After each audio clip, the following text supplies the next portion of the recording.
Good morning, Assalamu alaikum. I'm Dr. Shireen Pyarali, and today I'm moderating this session under the supervision of Professor Asad. Our topic of today's discussion will be the management of localized prostate cancer. We have started this topic from the previous one or two lectures, have discussed about the radical prostatectomy concepts as well. Now we will move ahead, and today we will discuss active surveillance, watchful waiting, and radiotherapy. So yes, Dr. Salman, start your presentation. Assalamu alaikum. My name is Dr. Salman and my dad is Dr. Shireen. First of all, we have to discuss about EUA risk group are biochemical recurrence and localized and locally advanced prostate cancer, which are divided into low risk, intermediate risk, and high risk. In low risk, in which PSA is less than 10 nanogram per ml and Gleason score will be less than 7, group grade 1, and clinical staging will be T1 to TA and will be localized. In intermediate risk, in which PSA will be 10 to 20 nanogram per ml, Gleason score 7 in group 2 and grade 3.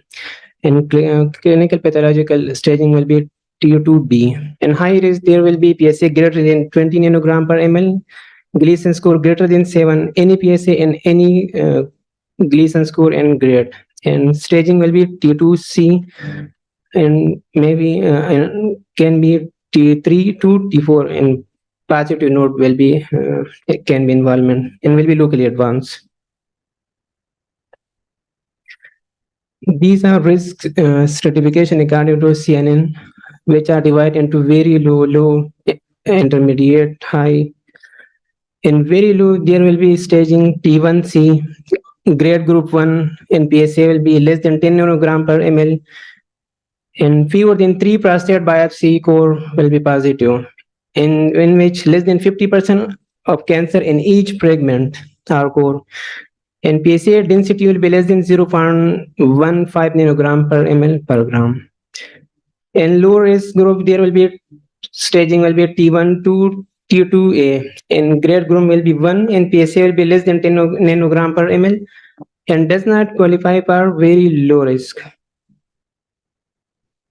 So another one will be favorable intermediate, in which no high or very high risk feature, no more than one intermediate risk factor such as T2B to T2C, and grade group will be 2R grade 3, and PSA will be a 10 to 20 nanogram per ml. And grade group will be grade 1 or 2, and the percentage of positive biopsy core will be less than 50%.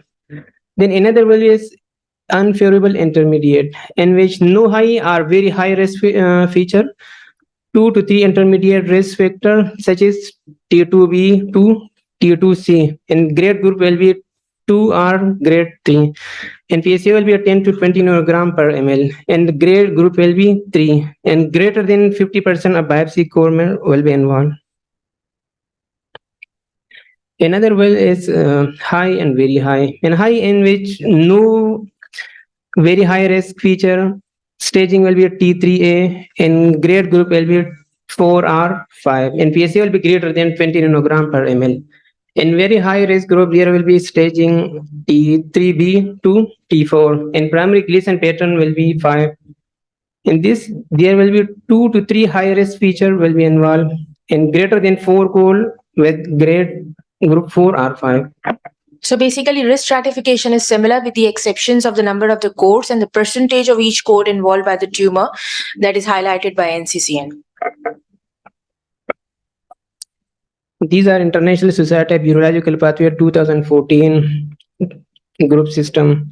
Gleason score 2 to 6 will be grade 1, 7, 3 plus 4 will be 2, and 7, 4 plus 3 will be 3, and 8, 4 plus 4, 3 plus 5, and 5 plus 3 will be grade 4, and 9 to 10 will be grade 5. So now the management of localized prostate cancer is guided by different strategies, either by active surveillance, watchful waiting, external beam radiotherapy, brachytherapy, cryotherapy, and high intensity focus ultrasound and photodynamic therapy. We have mentioned those topics which we are about to discuss today. So before starting with the discussion, anyone who can highlight different points about watchful waiting or active surveillance? Anything. Ji Mariam. गलत भी बोलो.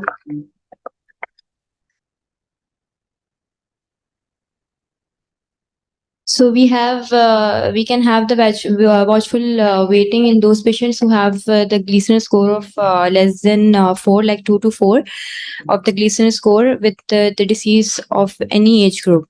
And when the Gleason score between 5 to 7, when the patient becomes medically unfit or not compatible for the radical prostatectomy, and when the overall survival rate is less than 10 years, so we can also go for the watchful waiting in those patients.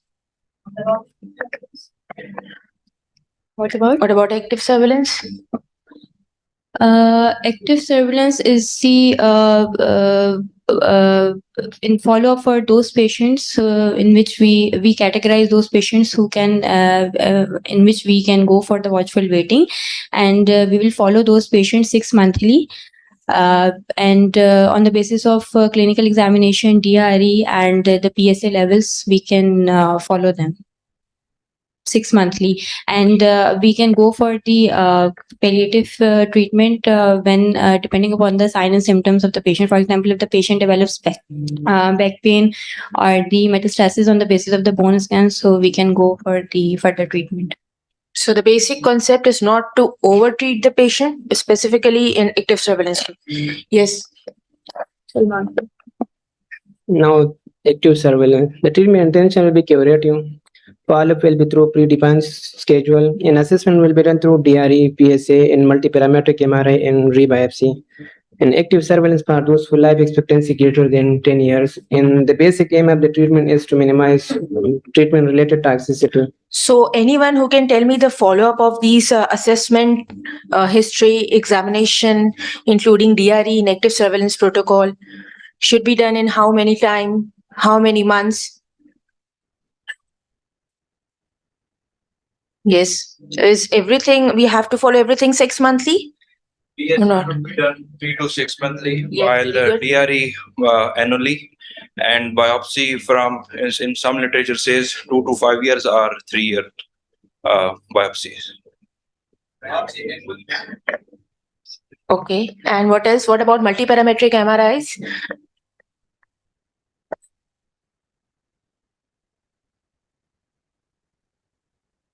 Anyone else? Noman, can you please tell us?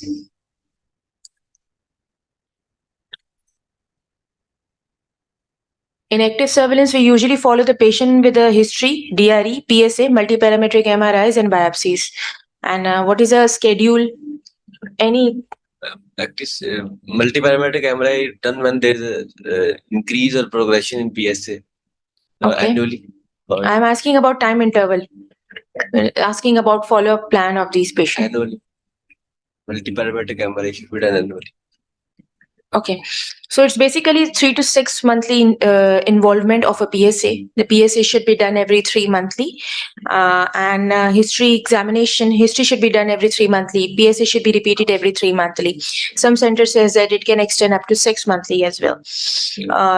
DRE can be done every 6 monthly. First multiparametric MRI should be done at the time when we are about to start the active surveillance or enroll the active surveillance of the patient, enroll the patient in the active surveillance strategy. And then 2 yearly multiparametric MRIs. The biopsy goes the same with multiparametric MRI. So there is a predefined protocol for this active surveillance patient group. So basically the concept of active surveillance lies to minimize treatment-related toxicity without compromising survival, and specifically in to avoid the overtreatment of those patients who are having indolent cancers at the moment. Yes. कहीं से आवाज आई? Anybody want to say something? आगे बढ़ो. Now, watchful waiting. This will be palliative, having no predefined schedule and patient specific. In assessment, having no predefined but depend on development of symptom of progression. Having and watchful waiting for those whose life expectancy is less than 10 years. And again, the aim of the treatment is to minimize treatment-related toxicity. And this can be applied to all patients at all stages. Now the treatment. Yes. Well, active surveillance for only localized prostate. Now, to go for watchful waiting or active surveillance is not only a clinician decision, it's a patient wish and will as well.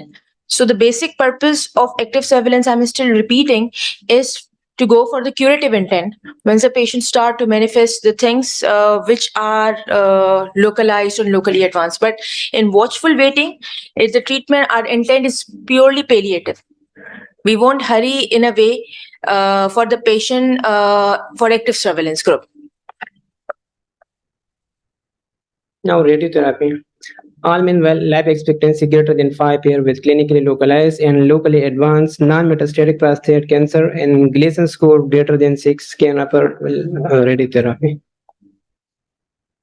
So there are many types: external beam radiation and internal radiation, which is also called brachytherapy. And there are several types of external beam radiotherapy: three-dimensional confinement radiation therapy, intensity modulated radiation therapy, and image-guided radiation therapy, volumetric modulated arc therapy, stereotactic body radiation therapy, proton beam radiation therapy, and hypofractionated radiotherapy. Any concept regarding the external beam radiotherapy? There are so many names: volumetric modulated arc, image guided radiotherapy, intensity modulated radiotherapy, 3D conformal radiation therapy. Any idea about these concepts? What was the initial concept of radiotherapy, starting from 2D, moving towards 3D, and now IMRT, IGRT, volumetric analysis, stereotactic? Any rough concept? Why IMRT is new, but up to old concept ho chuka hai? What is the concept behind this intensity modulation, the image guided radiation therapy? Any idea? Yes, Noman?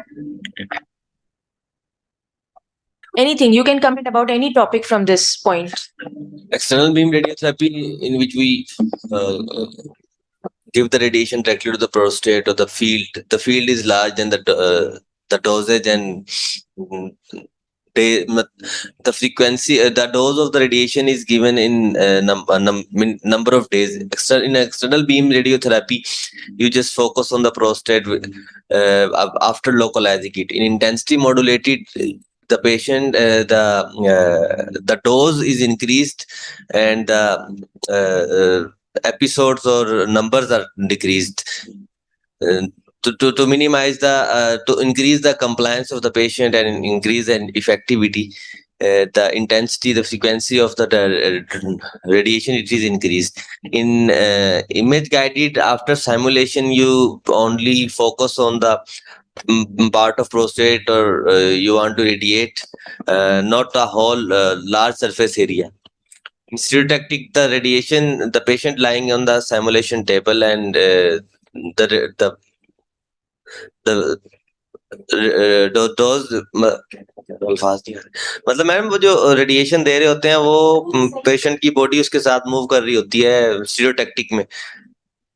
इससे जो है वो effective doses हम ज्यादा affected area तक पहुंचा सकते हैं।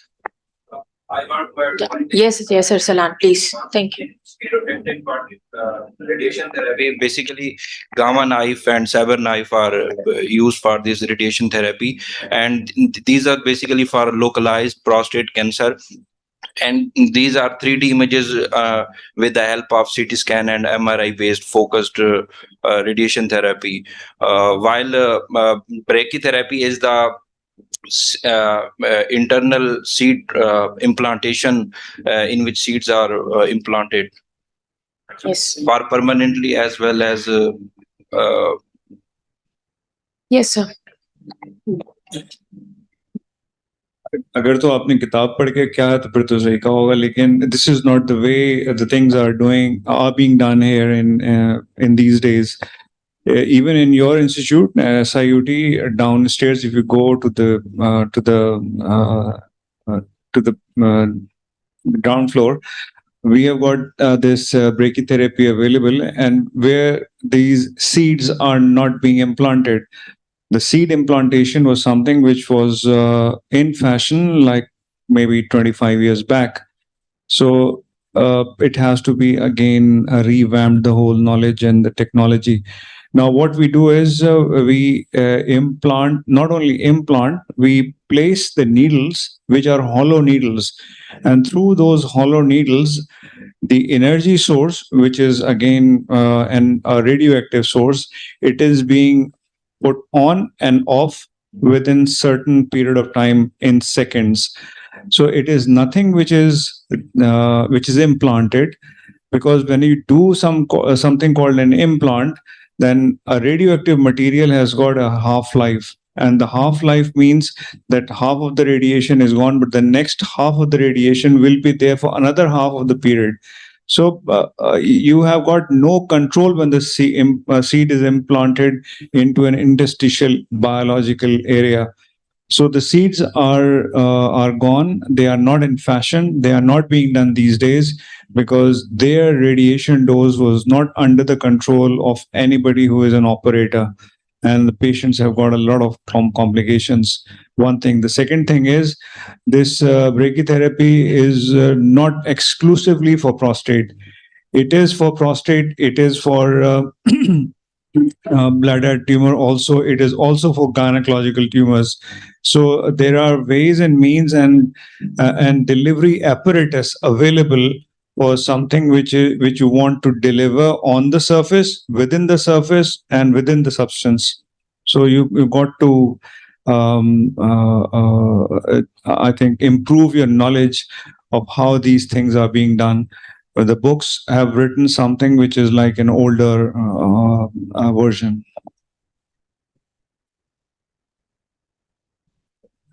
Exactly. I second this point that seed implantation was very old fashioned, and now this is totally discouraged, that a person should lifelong emit radiation inside its body, because this will produce radiation all around to other persons also. So nowadays the concept of brachytherapy is low dose and high dose with episodes of or cycles of radiotherapy or brachytherapy. Seed implantation is now discouraged, and what we can recall is the same. And can anybody tell that what is the mode of action of radiotherapy? If you don't know how radiotherapy works, then there will be no point in reading or learning about radiotherapy, how it works. What radiotherapy does to the cells, the cell cycles. This is a basic Death concept. is how cell death is Which kind of cell death? Micro गलत भी बोलो लेकिन micro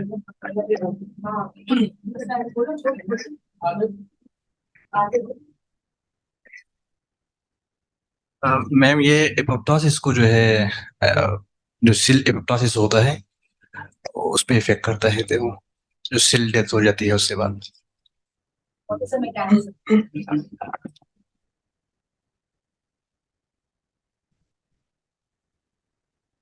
what is difference between apoptosis and necrosis?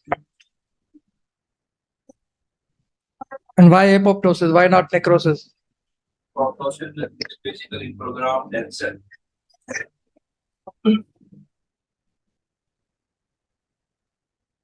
So after radiation, cells learn that we have die after with a program. Is this so? You all must need to learn about it. No? You all need to read about it, how it works.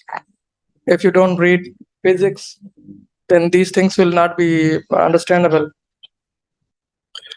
Sure. I want to ask somebody from Sakhar. I think there are 3, 4, 5, maybe more than that.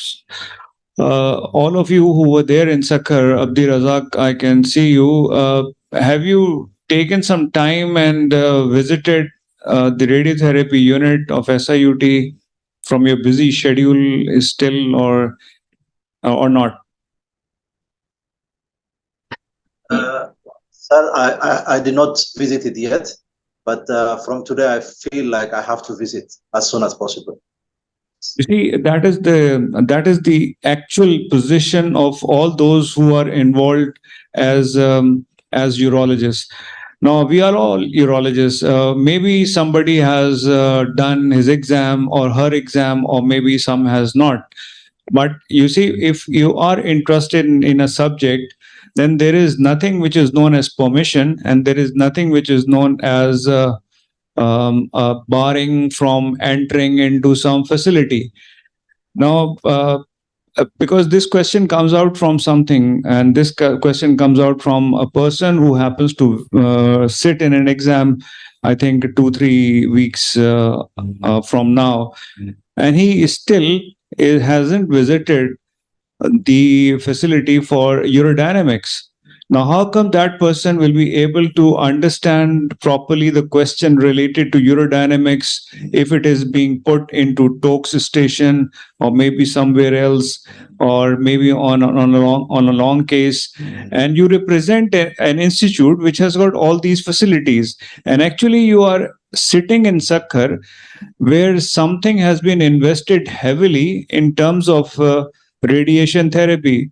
I am again appalled because there is no one who is a senior person behind you who can tell you that the biggest investment in Asia on radiotherapy is being done at Sakhar, in your institute, the place where you are sitting, and nobody is excited.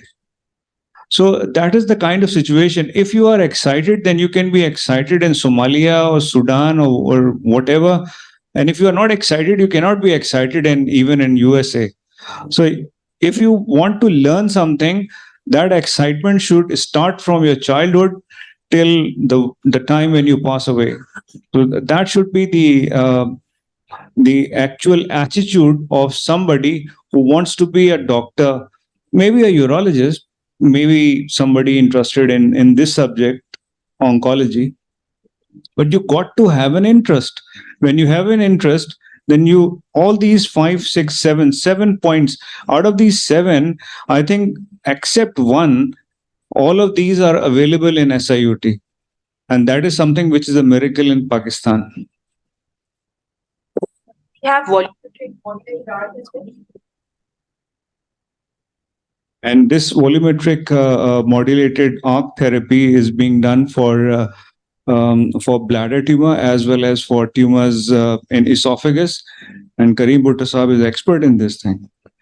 But actually, one has to go to him to ask something about these. He won't tell you, because this is something which you have to ask. देखिए ना, दुकान पे तो बहुत सारी चीजें हैं, आप पूछेंगे तो मिलेगी ना आपको, वरना वो तो अपना काम कर रहे हैं.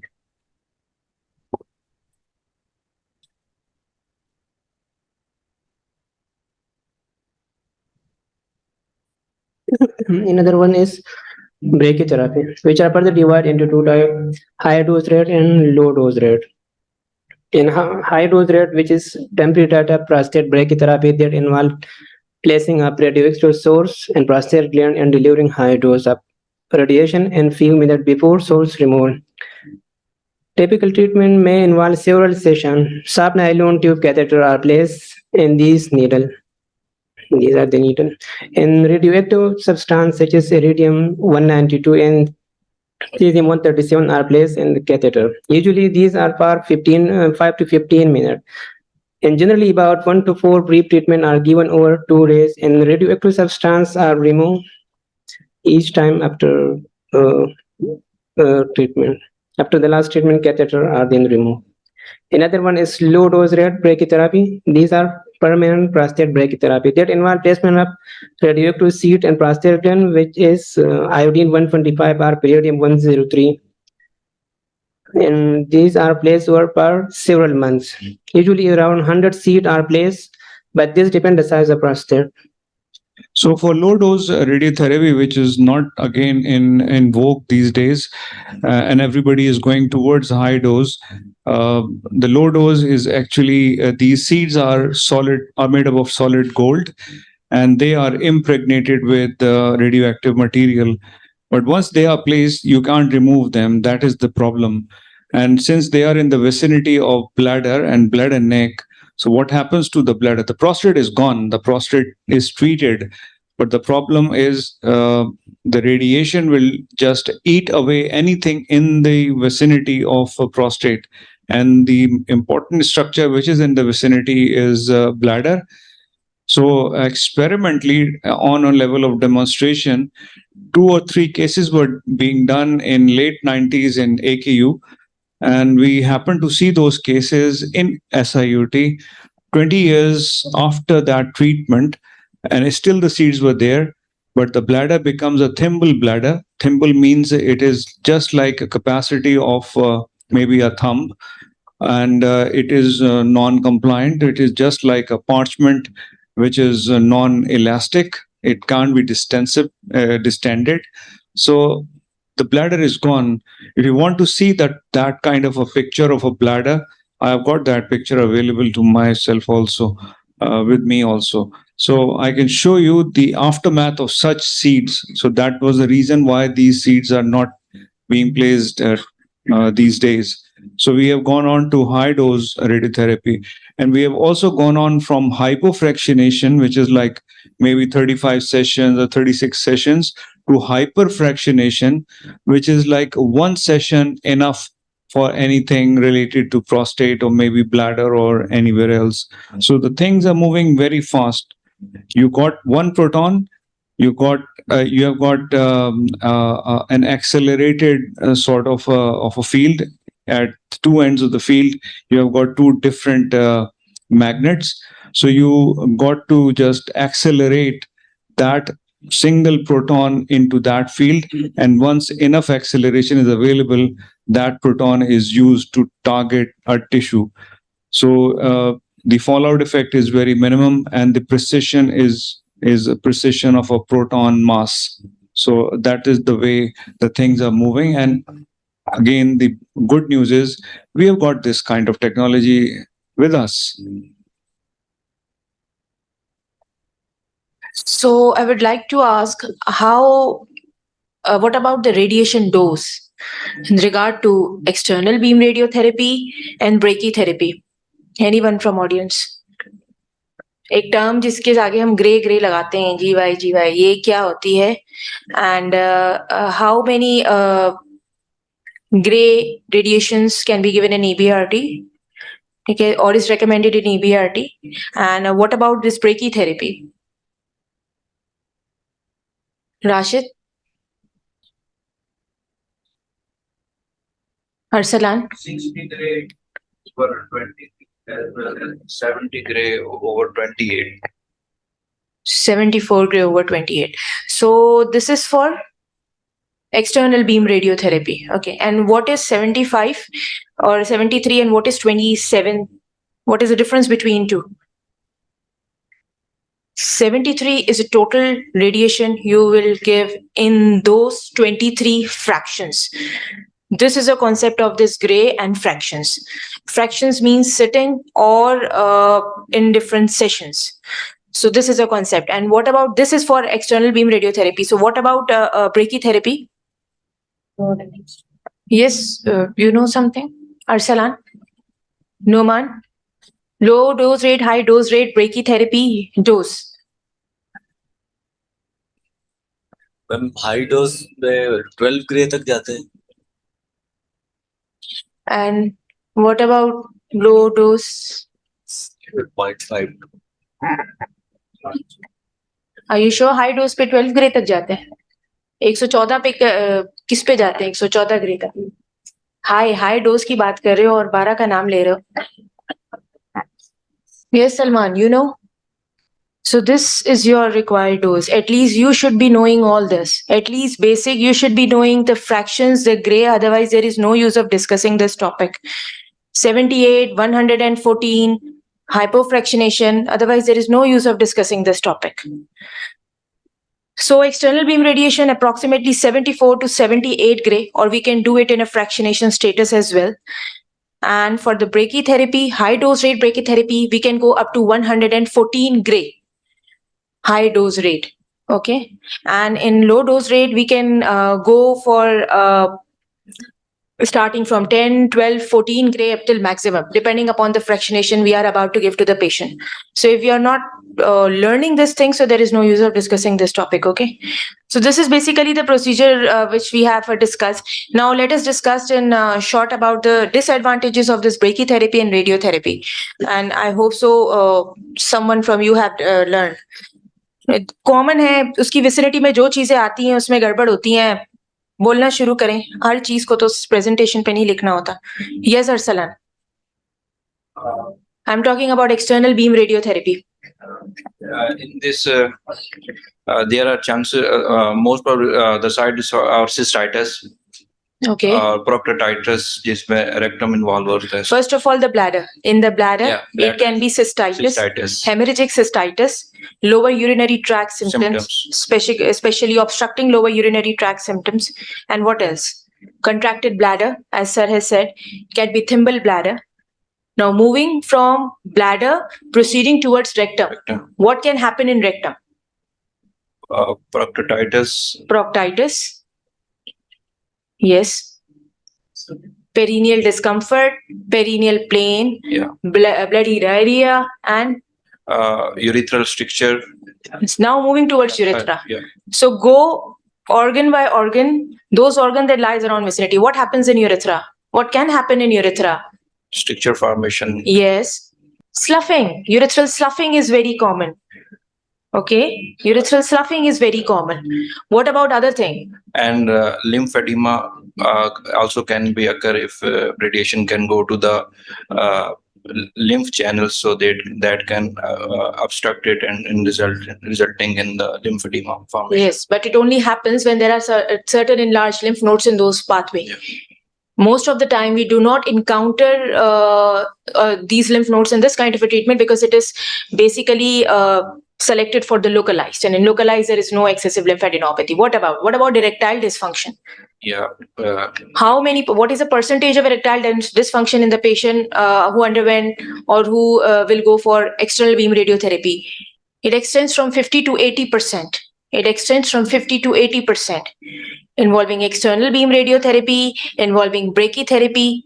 So this is about side effects. Now, what about contraindications? Any contraindications of this radiotherapy in this area? Yes, I'm talking about external beam radiotherapy. I will go towards brachytherapy. What are the contraindications? Will you give external beam radiotherapy if the patient has already received radiotherapy? No. So the radiotherapy is one of the contraindication in this setting. Okay.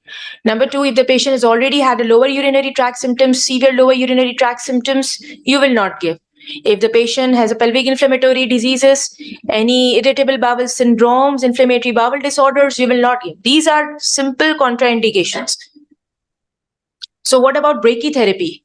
What are the contraindications of the brachytherapy? We implant the needle, we give radiations. So what about the contraindications of brachytherapy? In which case we cannot give brachytherapy or we cannot deliver brachytherapy via needles. Kosher? Maybe, yes. Yes. UTI, and cystitis, and Okay. So will you do brachytherapy in a patient who already underwent TURP? TURP, yeah, of course. Yeah, you will give brachytherapy? No, Why? You are right. Why? exactly. Because the patient is having a high chance of urinary incontinence in coming future. But new studies have said that if you want to go for brachytherapy for the curative intent in those patients who underwent TURP, at least 1 centimeter rim should be preserved during TURP, and 6 to 8 months can be is accepted criteria to give brachytherapy in those patients, so that edema can be settled and those patients also have a less chance of urinary incontinence. But still, the TURP is considered as one of the contraindication. What about the prostate volume? 60 or more than 60 literature says, book says, yes. And in these kind of option for hormonal therapy first, and then resulting in the We shrinkage will come of the towards prostate, hormonal therapy. in result shrinkage of the prostate, and then go for the Yes. therapy. Good. थोड़ा मैं differ करना चाहूंगा आपकी सारी discussion से ना, because all this discussion which you are actually having is from an older era when these seeds were implanted, right? And all these points are actually from that background. Now, what is the paradigm shift is now hollow needles is now something which is different. It is something which is done through the template. It is done through the template the same way that the template is used for transperineal biopsy, right? Whenever high dose brachytherapy is being given, we need a prostate which has got a volume and there is no cutoff. One thing. The second thing is we always want to see a plain X-ray film so that the inferior pubic arch should be in front of us. Now, as a urologist, we must be able to know that this inferior pubic arch is narrow or is wide. If it is narrow, you can't place the needles. You can't place the needle through the template, right? So it has to be wide. It shouldn't be narrow. The second thing is if you have done TURP, then there is a prostatic fossa being created. So there is no place for your needles to be placed. A needle means the hollow needle, not the permanent seeds. So the seeds are actually gone out of fashion. If it is written still in the books, that chapter has to be just folded down. वरना आपकी सारी गलत हो जाएगी ये. Now, this is the first point, which is like quicker than EPRT and it's a single treatment. This is wrong. We always combine, in many of the instances, the brachytherapy followed by external beam radiotherapy. And your patients, which actually are being resided only for one night with you in oncology ward, are actually all these things are written there in the file, which are against all these points. तो please उसी को ही follow कर लें कि वो क्या protocol है कि जो वहां पे हम फॉलो कर रहे हैं. आप लोग सारे जो ये प्रोटोकॉल फॉलो यहाँ पे जो लिखा हुआ है ना, ये स्टैंडर्ड नहीं है. मुझे नहीं मालूम ये लिया कहाँ से, इसलिए कि इसके बिल्कुल अगेंस्ट हम काम कर रहे हैं, जो कि हम नॉर्मल हमारा यहाँ पे स्टैंडर्ड ऑपरेटिंग प्रोसीजर है. तो मैं आप सब लोगों से इसीलिए कहूंगा कि आप जाके नीचे ग्राउंड फ्लोर पे देख लें कि किस तरह हो रही है चीजें. आप डॉक्टर करीम साहब से और डॉक्टर मंसूर साहब से टाइम लेके जो है ना ये सारी चीजें आप देख सकते हैं कि किस तरह ये पूरा प्रोसेस जो है ना ये चलता है. अदरवाइज ना वो सारे आंसर्स गलत हो जाएंगे. ठीक है. Advantage of main treatment option. Now, external beam radiotherapy, which are effective in long-term cancer with high dose treatment, very low risk of urethral incontinence and available for care of a patient with wide range of age and those with significant comorbidity. Brachytherapy, cancer control rate appear equal to surgery in external beam radiotherapy for organ confined tumor, quicker than ABRT, available for care of a patient over a wide range of age and those with some comorbidity. The advantage of radical prostate. Sorry, मैं बार-बार intrude कर रहा हूँ. The only indication for brachytherapy from all those investigations which you want to do biochemically is your PSA. The initial PSA should be less than 45.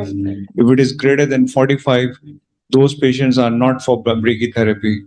There are many publications and articles on that point. So if you want to, we can discuss that point still further. But for things to just be as simple as anything, the indication for brachytherapy should be the PSA. The initial PSA should be less than 45. Advantage of radical prostatectomy. It is effective in long-term cancer control. Prediction of prognosis can be more precise based on pathological feature and specimen. Pelvic lymph node dissection is possible through the same incision, and PSA failure is easy to detect.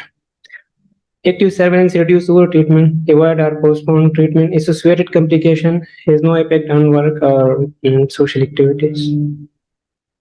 Now, disadvantage. Disadvantage of external beam radiation therapy. Having significant risk of erectile dysfunction, lymph node, lack of lymph node removal. Rectal symptoms are more common with brachytherapy and radical prostatectomy. Knowledge of possible metastasis to lymph node is not available. Up to one half of patients have some temporary bladder or bowel septum during treatment. Brachytherapy has significant risk of erectile dysfunction, lack of lymph node removal. Knowledge of possible metastasis to lymph node is not available. Up to one half of patients have some temporary bladder or bowel symptom with treatment. There may be exacerbation of pre-existing lower urinary tract obstructive symptom. Radical prostatectomy has significant risk of erectile dysfunction, risk of post-operative morbidity, and lower risk of long-term incontinence. In active surveillance, tumor may progress beyond possibility for cure. Later treatment may result in more side effects. Living with untreated cancer may cause anxiety. These are relative contraindication. External beam radiotherapy, previous pelvic radiation, active inflammatory disease of rectum, very low bladder capacity, chronic moderate or severe diarrhea from any cause. In brachytherapy, previous pelvic radiation, large volume gland, mark widening septum, large or high grade tumor burden, chronic moderate or severe diarrhea, active inflammatory disease of rectum. Radical prostatectomy has higher medical operative risk and neurogenic bladder. These are relative contraindication. Active surveillance, patient with high prostate cancer anxiety, high grade tumor, Gleason score greater than 6, and not stage T1, prolong expected survival. These are EUA recommendation. Pylorix. Now, watchful waiting are recommended for those whose life expectancy less than 10 years, and active surveillance for those whose life expectancy greater than 10 years can be for active surveillance. Now, what type of patient to be selected? Patient with intraductal histology and biopsy should be excluded from active surveillance. Perform MRI before confirmatory biopsy. If no MRI has been performed before initial biopsy, take both targeted biopsy and systemic biopsy in confirmatory biopsy is performed. If MRI is not possible, per protocol, confirmatory prostate biopsy should be performed. If patient had upon MRI followed by systemic or targeted biopsy, then there is no need for confirmatory biopsy. Now, patient to be followed. Repeated biopsy should be performed at least once every 3 years per 10 years. In case of PSA progression or change in DRE or MRI finding, so do not progress to active surveillance without repeat biopsy. Now, for intermediate risk group, watchful waiting are upper to asymptomatic patient whose life expectancy less than 10 years. In active surveillance upper to highly selected patient with grade 2 disease. Patient with grade group 3 disease should be excluded from active surveillance protocol. In reclassification of patient with low volume grade 2 disease, include in active surveillance protocol. If repeat non-MRI based systemic biopsy performed during monitoring greater than 3 biopsy core or maximum core involvement in greater than 50% of grade 2 disease. Radical prostatectomy upper to those patients whose life expectancy greater than 10 years, and radical prostatectomy can be safely delayed for at least 3 months. Upper narrow sparing surgery to patient with low risk of extracapsular disease on that side. Now, extended pelvic lymph node dissection. Perform expanded lymph node dissection based on predicted risk of lymph node involvement. Radiotherapy treatment. Upper low dose brachytherapy to patient with good urinary function and CNN favorable intermediate risk disease. Upper intensity modulated radiotherapy, volumetric modulated therapy, and image guided radiotherapy with total dose of 76 to 78 grays or moderate hypofractionation, 60 grays per 20 fraction in 4 weeks or 70 grays over 28 fraction in 6 weeks in combination with short term of androgen deprivation therapy, which were 4 to 6 months.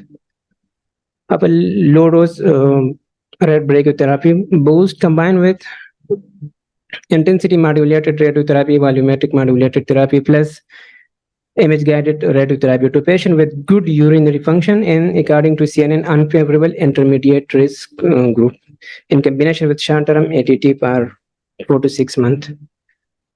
Upper high dose red brachytherapy boost combined with intensity modulated therapy, volumetric modulated therapy, and plus MS guided radiotherapy to a patient with good urinary function and CNN unpurable intermediate risk disease. And can be combined with short-term ADT for 4 to 6 months. Other therapeutic option can be whole gland ablation therapy, such as cryotherapy, high intensity focused ultrasound, or focal ablation therapy within clinical trial or registry. Do not offer ADT monotherapy to asymptomatic men, which is not able to receive any local treatment. Now, for high risk group, watchful waiting or upper part, those asymptomatic patients whose life expectancy less than 10 years, and radical prostatectomy can be safely delayed for at least 3 months. Radical prostatectomy to selected patient is part of potential multi-modal therapy. Extended pelvic lymph node dissection in high-risk prostate cancer. Do not perform frozen section of node during radical prostatectomy to decide whether to progress or abandon the procedure. Radiotherapy treatment. Offer patient intensity modulated radiotherapy, volumetric modulated therapy plus image guided radiotherapy with 76 to 78 grays in combination with long-term ADT. Offer patient with good urinary function, intensity modulated therapy, volumetric modulated therapy plus image guided radiotherapy with brachytherapy boost either with HDR or LDR in combination with long-term ADT. Therapeutic option outside surgery and radiotherapy. Do not offer either whole gland or focal therapy. Only offer ADT monotherapy to those patients unwilling or unable to receive any form of local treatment if they have a PSA doubling time less than 12 min in either PSA greater than 50 nanogram per ml or poorly differentiated tumor. Thank you.